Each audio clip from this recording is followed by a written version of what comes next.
Good morning বন্ধুরা, কেমন আছো তোমরা সবাই? আশা করি তোমরা সবাই অনেক অনেক ভালো আছো, আর আমিও ভালো আছি।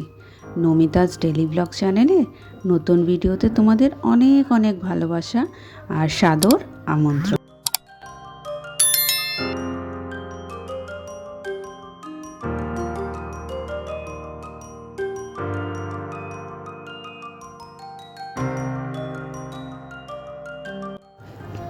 এখন আমি একটু সবজি কাটতে বসেছি, কারণ দুপুরের লাঞ্চ তো করতে হবে। তা এই একটুখানি আলু কেটে নিচ্ছি, আর কী সবজি কাটবো সেগুলো তোমরা একটু পরেই দেখতে পারবে। তা গ্যাসটা জ্বালিয়ে নিলাম, জ্বালিয়ে নিয়ে না কড়াইটা বসাবো, কিন্তু কড়াই দেখবে তোমরা আমি নাড়ছি কেন, কড়াইয়ের মধ্যে একটু জল আছে।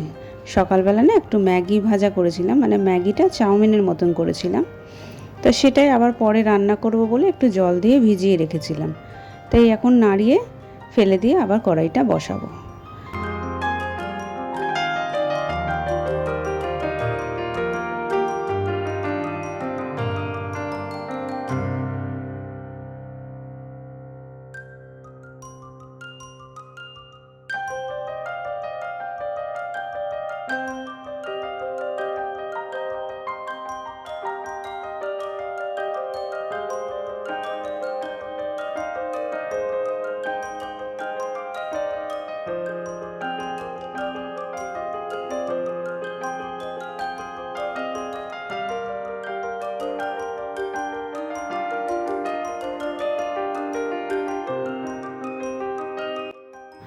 দেখো তাহলে আমি কী কেটেছি। কলমি শাক কেটেছি, এখানে আলু আর পেঁয়াজ কাটা আছে সয়াবিনের জন্য, কুমড়ো ভাজা করব কুমড়ো কেটেছি, উচ্ছে কেটেছি, আর সকালে তো দেখলেই তখন যে সয়াবিন গরম জলের মধ্যে সেদ্ধ করছিলাম, আর এটা আলু বেগুন কুমড়ো কেটেছি, ওটা দিয়ে একটা তরকারি করব। বাবা, তাহলে তো আজকে অনেক রকম তরকারি কাটা হয়ে গেল। চলো এবার রান্নাটা শুরু করি।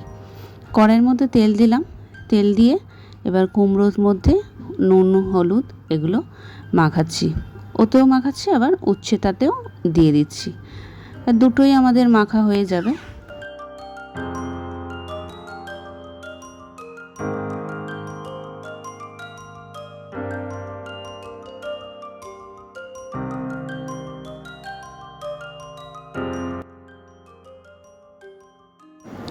এবার আস্তে আস্তে কুমড়োগুলোকে ছেড়ে দিচ্ছি। কুমড়োগুলো বেশ ভালো করে একটু লাল লাল ভাজা হবে, তারপর ওগুলোকে নামিয়ে নেব।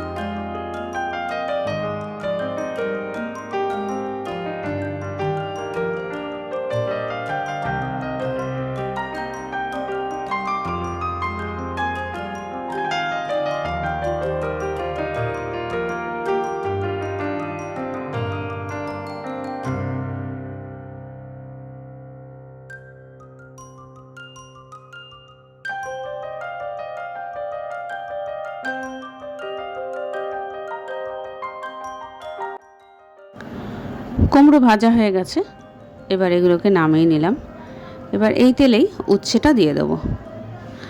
উচ্ছেটা না মানে একদম করকরে করে ভাজা করতে পারি না, কারণ আমার শ্বশুরমশাই আবার করকরে ভাজা বা লাল লাল ভাজা পছন্দ করেন না। এই হালকা ভাজা হবে, একটু তেতো তেতো লাগবে, সেটাই ভালোবাসে, কিন্তু আমার তো আবার ওটা ভালো লাগে না। কিন্তু যাই হোক, আমার ইচ্ছায় তো আর হবে না। যাই হোক, শ্বশুরমশাইয়ের মতেই ভাজাটা হলো, ঢাকা ঢাকা দিয়ে ভাজাটা করছি। এবার এটা নামিয়ে নেব ভাজাটা হয়ে গেলেই। তারপর নেক্সট আমি করব কলমি শাক ভাজা। এরপর ওই তেলের মধ্যেই পেঁয়াজ দিলাম আর শুকনো লঙ্কা দিলাম, আর একটুখানি যে রসুনটা বেঁচে আছে, মানে একটুখানি, মানে দুটো তরকারিতে মোটামুটি একটু একটু দেওয়া যাবে, তা ওই রসুনটা একটু দিলাম, দিয়ে ভাজা ভাজা করছি। এরপর কলমি শাকগুলো দিয়ে দেবো। তোমরা অনেকেই ভাবতে পারো যে উচ্ছে ভাজার তেলে আমি কলমি শাক ভাজছি, তেতো হয়ে যাবে না তো? না গো, কোনো তেতো হবে না। ওইটুকু উচ্ছে মানে ভেজেছি, আর ওইটুকু হোক আর যাই হোক, উচ্ছে ভাজার তেলে আমি অনেক রকম জিনিসই করি, কিন্তু তেতোটা হয় না। তোমরা করে দেখো, তেতো লাগবে না। তা যাই হোক, আমি এখানে ঢাকা দিয়ে দিয়ে শাকটা ভাজছি। অনেকটা ভাজা ভাজা হয়ে যাবে, একটু নুন দেব, একটু হলুদ দেব, ব্যাস, এতে তো আর কিছু পড়বে না। তা ঢাকা ঢাকা দিয়ে ভাজি, যখন হয়ে যাবে তখন আবার তোমাদের কাছে আসছি।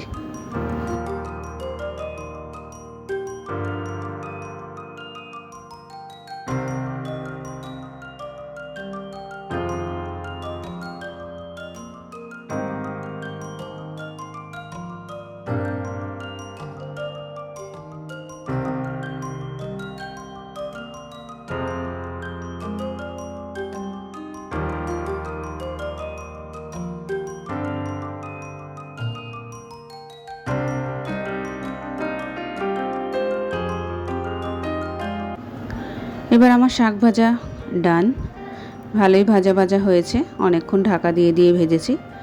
এবার তুলে রাখবো। যেখানে আমি কুমড়ো ভাজা রেখেছি, উচ্ছে ভাজা রেখেছি, সেখানেই শাক ভাজাটা তুলে রাখবো। আলাদা আলাদা বাটি করে তো লাভ নেই, যত বাটি করব মাছ দিতে হবে সেই আমাকেই। তো এই একটা জায়গার মধ্যেই ভাজাটা, সবকটা ভাজাই তুলে রাখলাম। এরপর হবে নেক্সট রেসিপিটা, যেটা হচ্ছে আলু বেগুন কুমড়ো দিয়ে একটা মাখা মাখা তরকারি। কারণ আমার শ্বশুরমশাই সয়াবিন আলুর তরকারি তো খাবেন না, তাই ওনার জন্য এটা। তা প্রথমেই কড়াইতে তেল দিয়ে নিলাম, তারপর তেলের মধ্যে একটা তেজপাতা আর গোটা জিরে দেব, দিয়ে একটুখানি নাড়িয়ে চাড়িয়ে এবার সবজিগুলো দিয়ে দেবো। ওই বললাম যে আলু বেগুন কুমড়ো, ব্যাস এইটুকু দিলেই হবে। আর এটা দিয়ে একটু নাড়াচাড়া করতে করতে, এতে বেশি কিছু পড়বে না, নুন হলুদ একটু জিরে গুঁড়ো আর লাস্টে একটু টমেটো দেব। সেটা দিয়ে ভাজতে ভাজতে ভাজতে, আমি কিন্তু ঢাকা দিয়ে ভাজবো, কোনো এতে জলও পড়বে না। আজকে মোটামুটি কোনো রান্নাতেই আমি কিন্তু জলের ব্যবহার করিনি, সবই ওই ঢাকা দিয়ে সিম আছে রান্না করেছি। আমি মোটামুটি সিম আছেই রান্না করি। তা এই যে দেখো, নুন দিয়ে দিলাম, হলুদও দিয়ে দিলাম, দিয়ে একটু ভাজা ভাজা হবে, পুরো ভাজা ভাজা হচ্ছে, ঢাকা দিয়ে দিয়ে ভাজা ভাজা করব। দেখো নাড়তে নাড়তে অনেকটাই মোটামুটি হয়ে এসছে। এবার জিরে গুঁড়োটাও দিয়ে দিলাম, যেমন তোমাদের একটু আগে বলেছিলাম, আর একটু টমেটো কেটে টমেটোটাও দিয়ে দেবো।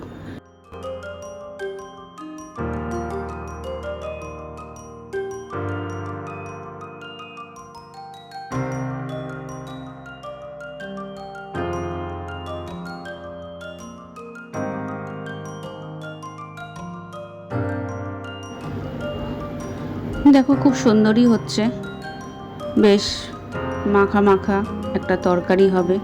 এই তরকারিটা কিন্তু ভাত রুটি দুটোর সাথেই খেতে খুবই ভালো লাগে। টমেটোও গলে গেছে, মোটামুটি আলুও ভালো মতোই গলে গেছে। এটাকে একটু এরকমই কাদা কাদা টাইপের, মানে মাখা মাখা রাখবো। রেখে এবার বাটিতে তরকারিটা তুলে নিচ্ছি। এরপর তো একটা কাণ্ড হয়েছে, সেই কাণ্ডটা হচ্ছে কারেন্ট চলে গেছে, আর আলু সয়াবিনের তরকারিটা আমি আর দেখাতেই পারলাম না। একবারে সরাসরি তোমাদের দুপুরের লাঞ্চে কী কী রান্না হলো সবকটাই তোমাদের এবার দেখাবো। আর কারেন্ট চলে যাওয়ার গল্পটা পরে বলছি।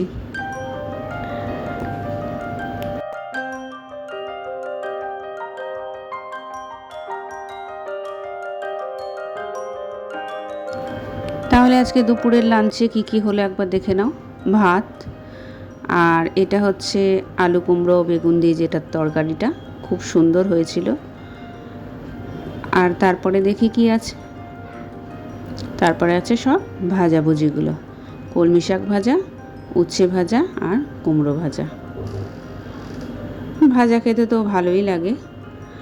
আর এইবারে আছে এখানে স্পেশাল রান্না হচ্ছে আলু সয়াবিনের কষা। রান্নাটা যা হয়েছিল না বন্ধুরা, কি বলবো, দারুণ, দেখতেও যেমন খেতেও তেমন।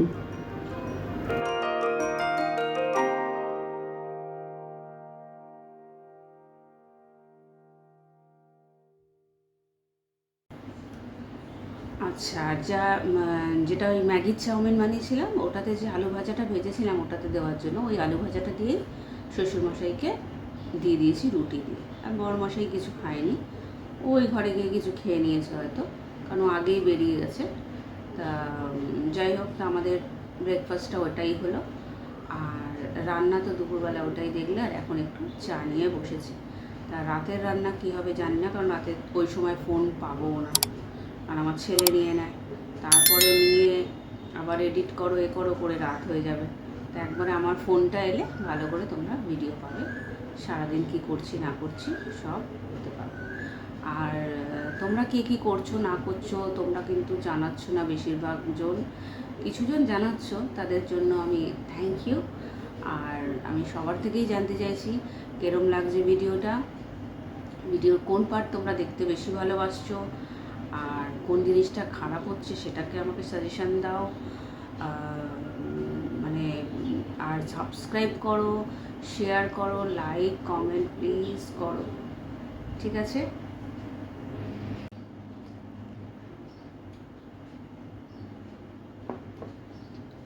তা আজকের মতন এইটুকুই রাখলাম, দেখা হবে নেক্সট ব্লগে। অনেক অনেক ভালোবাসা রইল তোমাদেরকে। চলো তাহলে বাই বাই, আবার কাল দেখা হবে।